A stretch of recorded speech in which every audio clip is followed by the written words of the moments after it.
अब विष्णु, मोहनार्थ, धात्री, मालती और तुलसी का आविर्भाव। भगवान शिव जी की स्तुति करने के पश्चात जब देवता और गंधर्व मौन हो गए, तब शिव जी ने उनसे कहा कि हे देवताओं, यह जलंधर तो मेरा ही अंश था। यह तो मैंने संसारिक लीला की थी। तब सभी देवताओं ने प्रसन्न हो श्री हरि का वह चरित्र भी भगवान शिव से बताया कि किस प्रकार उन्होंने वृंदा को मोहित किया था और वह अग्नि में प्रवेश कर परम गति को प्राप्त हुई। देवताओं ने यह भी बताया कि श्री हरि तभी से वृंदा की सुंदरता पर मोहित हैं और सिर पर उसकी चिता की राख लपेटे हुए घूमते रहते हैं। हे भोलेनाथ, आप श्री हरि को समझाइए, क्योंकि चराचर प्रकृति आपके अधीन है।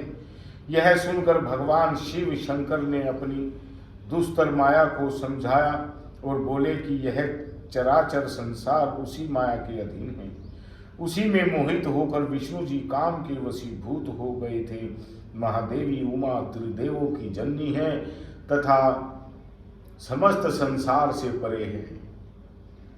माँ जो पार्वती है, यही शक्ति है। इसी से ही ब्रह्मा विष्णु महेश बने, यही फिर उनकी अर्धांगिनी बनी। यही लीला करते रहते हैं और लीला करते हैं वो संसार के कल्याण के लिए लीला करते हैं और फिर जो है अपने में ही समाहित हो जाते हैं।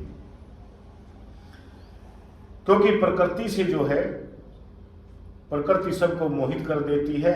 इससे संसार में कोई भी नहीं बचा। पूरे ब्रह्मांड में ही कोई, जब ब्रह्मा विष्णु महेश ही नहीं बचे हैं तो श्री हरि तक नहीं बचे, तो इंसान तो जो है इसके अधीन है। अतः आप सब देवता विष्णु जी के मोहों को दूर करने के लिए वहीं की शरण में जाइए। तब समस्त देवता भगवती उमा के पास गए। उनके पास पहुंचने पर आकाशवाणी हुई कि मैं 3 गुणों से पृथक होकर सब जगह स्थित हूं। मैं सत्यागुण में गोरा, रजोगुण में लक्ष्मी और तमोगुण में ज्योति रूपा हूं। अतः आप सब लोग मेरी उन शक्तियों के पास ही जाओ, वे तुम्हारे मनोरथ को पूरा करेंगी। इस पर समस्त देवता गौरी, लक्ष्मी और ज्योति रूपा सरस्वती को प्रणाम करने लगे। सभी ने भक्ति पूर्वक उन तीनों की प्रार्थना की। तीनों देवियों ने प्रकट होकर उन्हें कुछ बीज देकर वे बोली कि तुम इन्हें लेकर इनसे सब कुछ प्राप्त करोगे। सभी देवता उन बीजों को लेकर जाकर श्री हरि के पास गए और उन बीजों को वृंदा की चिता में डाल दिया। उससे धात्री, मालती और तुलसी प्रकट हो गई। धात्री, मालती और तुलसी प्रकट हो गई। धात्री के बीज से धात्री, हाँ जी, और लक्ष्मी के बीज से बनी मालती।